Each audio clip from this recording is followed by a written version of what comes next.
10 dans le mois de Iyar et aujourd'hui on est dans le 25e jour dans le compte du Homer, ce qui veut dire qu'on a traversé déjà un petit peu plus que la moitié et on a un travail à faire, un super travail. On a compris ensemble que chaque semaine sur les 7 c'est un travail différemment. Première semaine c'était la semaine de Pessah, c'était beaucoup le travail de la bonté. La deuxième semaine, c'était tout de suite après Pessah, une semaine où il n'y a plus de musique, il n'y a plus de mariage, une semaine de rigueur. La semaine dernière, on était dans, vous m'avez dit en français, ça se dit harmonie, c'est la bonne dose entre la bonté et la rigueur. Et là, on est dans la semaine de la victoire, Netzach. Aujourd'hui, on est dans une journée qu'elle s'appelle en hébreu la victoire de la victoire. Bon, rien à voir avec une place à Paris, mais il y a un grand message aujourd'hui qu'on va devoir prendre, et c'est le message de Lyon.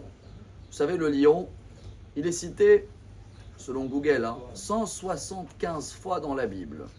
Comparez le peuple d'Israël au lion en plusieurs étapes dans sa vie. Des fois, c'est un petit lionçon, des fois, c'est un grand, Kfir, Arié, Lavi, tous ces noms-là, ça représente le lion. Qu'est-ce qu'il a de beau, le lion, chers amis? Le lion, sur 10 fois, il va à la chasse, 9 fois, il va échouer. Mais pourquoi c'est un gagnant?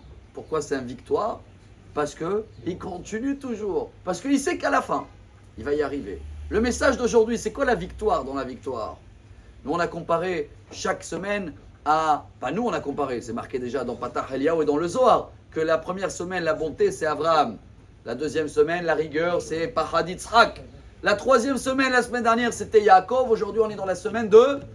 Moshe Rabbeinu, c'est ça la victoire. Si aujourd'hui on est dans une journée qu'elle s'appelle la victoire de la victoire, en hébreu Netzach Sheba Netzach, ça veut dire qu'on doit prendre l'exemple de Moshe Rabbeinu. C'est quoi l'exemple de Moshe Rabbeinu? Quelle patience. Moshe Rabbeinu, même s'il savait qu'il ne rentre pas en Israël, il savait que la mission, elle se termine, il pouvait traîner, il pouvait attendre. Pas du tout, tout de suite il est parti faire la guerre de Midian et il a tout fait jusqu'à la fin parce que voilà notre secret dans le peuple d'Israël. Cette semaine, ou aujourd'hui, si vous voulez, on travaille la patience, ou la patience dans la patience. Moshe Rabbeinu a été le seul à parler avec Dieu. Alors hier, on a partagé, et chacun peut le faire, doit le faire aujourd'hui. Prendre ce qui s'appelle en hébreu, dans le langage breslevique, hitbodedut. Ça veut dire quoi? Faire comme Moshe Rabbeinu qu'il a fait avec Dieu.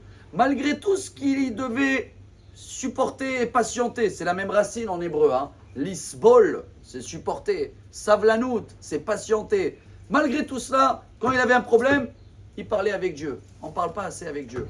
Alors, si on veut avoir la force comme le lion, que même si des fois on va échouer, ou même souvent, et des fois c'est dans plusieurs domaines, et bien si on veut quand même avoir la victoire, ou plutôt la victoire de la victoire, alors on va travailler beaucoup notre patience, et on va parler aujourd'hui un petit peu au bon Dieu. On le demande où on a besoin l'aide à lui, pour comme ça notre victoire, avec l'aide de Dieu, sera la victoire de la victoire. Bonne journée. Amar Rabbi Elazar. Amar Rabbi